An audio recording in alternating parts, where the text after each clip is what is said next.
Welcome to chapter 2. Here we're going to go over the obscure move bishop d6. This is obviously a bad move, but it does meet our criteria of defending the e-pawn. So just let's look at it briefly. The nice thing is that we'll see some themes that will tie into some of our other chapters and will help us not only remember this, which again, you don't really need to memorize this because you'll see this move so rarely, but it's good to have a system. It's okay to know something is bad, but it's more important to know why it's bad and some ways to punish it. So let's just jump in. With d4, self-explanatory. We can control the center, opening both bishops. Just all around good move. But after takes, we're going to recommend not to take knight takes, which is also good, of course. But in the spirit of the Italian, we're going to bring our bishop out. Bishop c4. Now, black's got a few moves, a couple of moves. Let's just look at a couple of moves because, again, this is very rare. So first off, c5. He tries to keep his extra pawn. Here we can play c3. So you might think, okay, well, it's a gambit, I guess. He'll take and we'll take with a knight. No. He takes, we're taking his bishop. This is just a nice trap. c3 is a good move regardless of the trap, and these are the type of moves you want to make. You want to make moves that set up challenges for your opponent. But even if they play perfectly, black will still have a bad position. For example, knight c6. We can castle. He still can't take the pawn. But what if he tries to trade pieces? Well, here I'd recommend to pause for even a couple of minutes, 2 or 3, 4 minutes, and think about this position because what we're going to see is a sequence that you will see often in a lot of these double king pawn openings. So we're going to take, queen e5. And again, we're going to see this theme very often with a double attack on the e5 square, the piece on the e5 square, and threatening mate on f7. He has to defend somehow.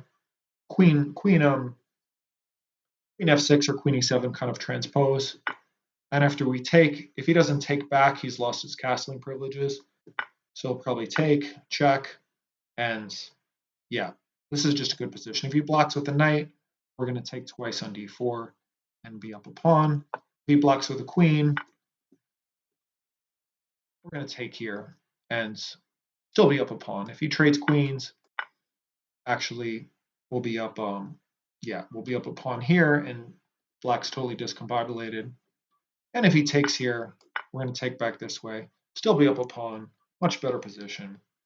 Just this could be something you could practice against an engine if you want to. I recommend Maya Chess. It's a good website. You can put in any opening, any position, and practice against bots that are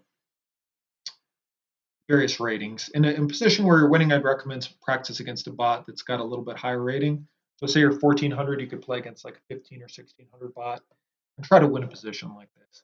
Which is, yeah, winning one game is no joke, but this is an opening course, so I'm just going to try to help you get into good positions, and then you can practice winning them.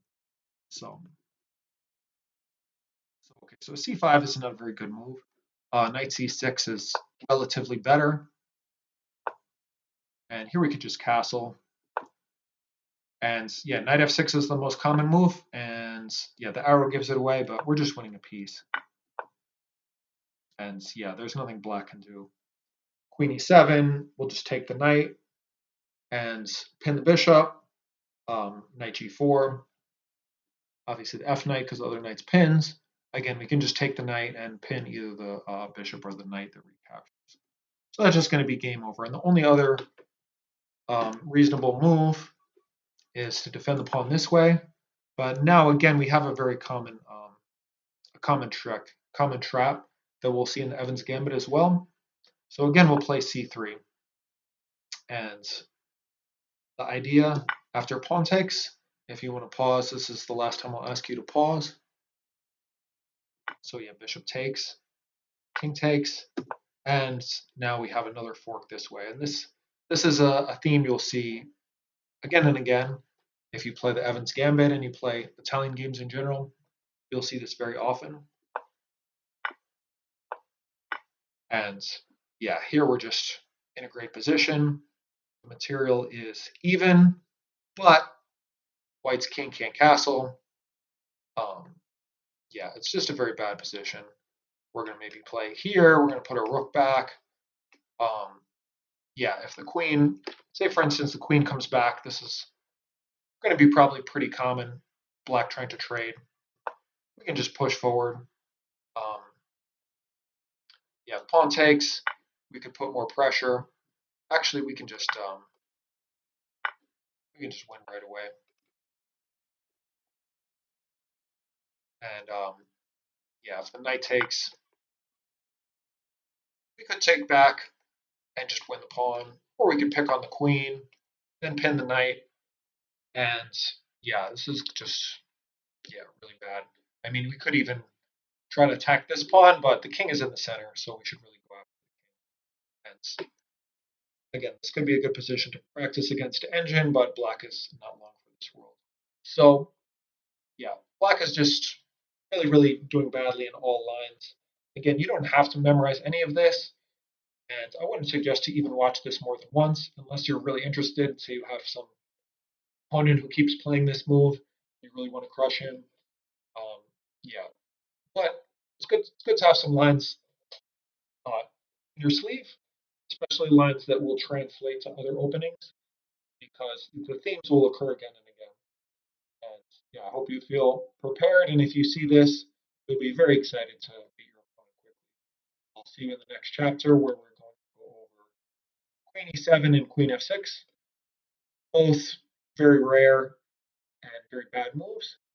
But again, it's good to have a few lines, and I have even more lines in my study. If you want access to the study, just comment or email me, and we can work that out. Thank you for watching.